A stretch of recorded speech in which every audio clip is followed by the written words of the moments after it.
बिस्मिल्लाहिर्रहमानिर्रहीम। मैं हूं सुहेल राना और आखिरकार काकड़ के खिलाफ तहकीकात शुरू, सिर्फ एक मसले पर, गंदम की खरीदारी पर, जिसमें पाकिस्तानी अवाम का 390 अरब रुपए का नुकसान और किसानों का 10,000 अरब रुपए का नुकसान हुआ है। काकड़ को गिरफ्तार किया जाना चाहिए, साथ TZ फरूकी को भी।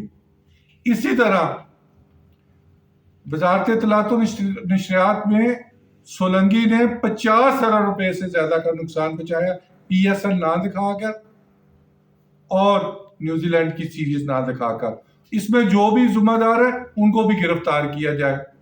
वो साबिक सेक्रेटरी जो सेक्रेटेरिएट ग्रुप का था उसको गिरफ्तार किया जाए। इसी तरह वजारत मजहबी उमूर में हर साल 200 अरब रुपए की करप्शन होती है, इस दफा 300 अरब रुपए की करप्शन होने जा रही है। उसमें भी काकड़ मुलव्वस है और उसके साथ वो जो भांड था मरासी वजीर, उसको भी गिरफ्तार किया जाए। ये टोटल 12,000 रुपए की सालाना लीकेजेस होती हैं।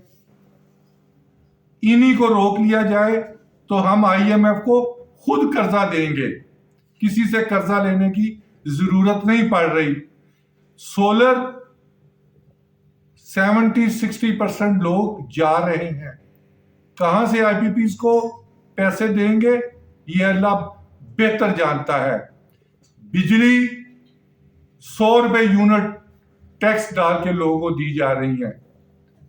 अवाम खुदकुशियों पर मजबूर नहीं, खुदकुशियां कर रहे हैं।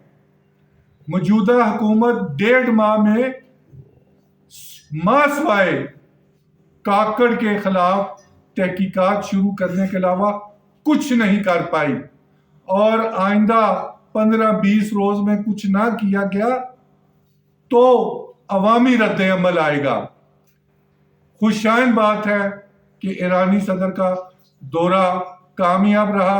उन्होंने कहा है कि हम आपको पेट्रोल, डीजल और बिजली मुहैया करते हैं, आप थोड़ा सा अपने पांव पर वजन डालें। किसी मुल्क के साथ कोई दूरस नताइज नहीं होते, मौका मुनासिबत की हालात को देखकर बनाए जाते हैं।